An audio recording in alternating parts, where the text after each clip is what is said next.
Hello, everyone, and welcome to the Vortex, where lies and falsehoods are trapped and exposed. I'm Michael Voris. In the post-mortem, and we do mean post-mortem, not only of the election's aftermath, but of the nation, people have to face facts coldly.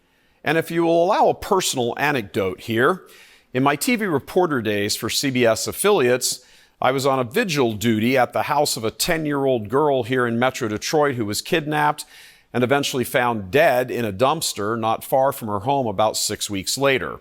For her memory and prayers for her soul, her name was Deanna Seifert, and she lived in the suburb of Warren, kidnapped in the dead of the night on Mother's Day while at a sleepover with her other little friends. During our coverage, we'd keep vigil in the street every day, talking to neighbors and filing our reports for the nightly news. One day, I was talking with a police officer in front of the house, and I said to him how hard it is to think that this kind of horrible thing could happen. His reply has never left me. He said, "Since you don't think like a serial killer or a child killer, you don't understand. 99.999% of people, for example, drive past a playground and see kids on swings and playing in the sandboxes and all that, and they smile and think that's nice. Look at them having fun playing. But there is one guy driving past that playground thinking how he will steal one of those kids, chop him to pieces, and scatter his parts all over the county. In order to counter that, someone has to think like him. That's our job, meaning the police." Well, I was thunderstruck at that thought, and like I said, I have never forgot it. It's seared into my mind. Now, fast forward to the election and the state of the country. The comparison is more than fitting. Most people, at their core, do not think like traitors to the country. They don't hate God, country, tradition, and so forth, but like the child killer driving past the playground, some do. And today, the killers have seized power precisely and explicitly because the overwhelming majority of people not only do not think like that, they can't get their brain around that others do, and so they continue to ascribe other motives to their wicked deeds.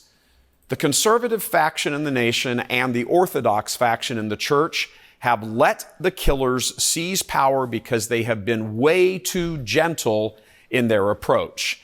You could probably describe them as naive and or apathetic. They never responded to each of the incremental dangers because they never recognized them for what they were, the ultimate overthrow of America. Oh no, nobody would want to do such a thing, they would think to themselves, and then excuse the latest move towards Marxism, step by step. The latest move in a long series of moves. Total aggression, somewhat disguised and wrapped up in class warfare terms and pretending human dignity and equality was always the goal. Human dignity and authentic equality are not only not the goal, they are the antithesis of Marxist communism. Communists detest human dignity that comes from God because the demands placed on them by a divine being to live a moral life are anathema to them. Too many people have been fooled, and too many others have been too scared to actually look into that darkness and come to grips with what's really there. Most people, the vast majority, simply go along with all of this for one of those two reasons, fear or denial. Both are enemies of truth. As a quick snapshot of that, consider that exit polls showed that 3/4 of Georgians believed their state elections were largely handled fairly. So consider, in the face of video evidence, hundreds of sworn affidavits by eyewitnesses, data analysis, rigged voting machines, and all the rest of it, proof of the steal, 3 out of every 4 still believe, oh, it was all okay. Now, to be certain, 1 out of every 4 voters believing it was rigged and stolen is nothing to shake a stick at. But at the end of the day, what do you do with that? 70-ish million people believe they have been robbed. They have. And now, given Tuesday's and yesterday's events, they have been completely robbed. The Marxists realized from their origins in Stalinist-style politics that they needed to play the subtle long game, and that it would work because the vast majority of people would never be able to conceive of the depth of their evil plans. They just don't think like that, so they would never suspect someone else did. Well, the Marxists were right. Most people are way too gentle to realize or accept the horror that is unfolding before them.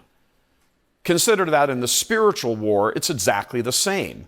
The idea of the devil, a living, personal being seeking to destroy them in hell, is either too much to deal with or regarded as simply too out there. But it is the reality, the truth. It's such a reality that God himself had to incarnate to break Satan's death grip on humanity. And if you need further evidence of the direct connection between the natural and the supernatural, politics and religion, then look no further. People do not recognize the evil and lies of the Marxists in this world because they do not recognize the father of lies. Too many people refuse to look at that. They haven't been properly instructed and formed in the faith to look at reality playing out in the natural order square in the face. It's the exact same situation in the body politic, anesthetized by video games, movies, all the bread and circuses. They were lulled into a blind comfort by the Marxists until the Marxists had them exactly where they wanted them. Back in 2016, as the Marxist opposition formed against patriotism, personified in the Trump presidency, the Washington Post became something of a laughingstock when it unveiled its new slogan. That slogan was, "Democracy dies in darkness."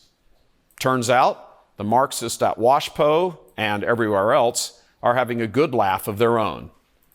Democracy does indeed die in darkness, and so do souls. So enough with the misunderstood and misapplied gentleness. It's time to become woke in the real sense and stand up against that darkness no matter the cost, and it is going to cost. God love you. I'm Michael Voris.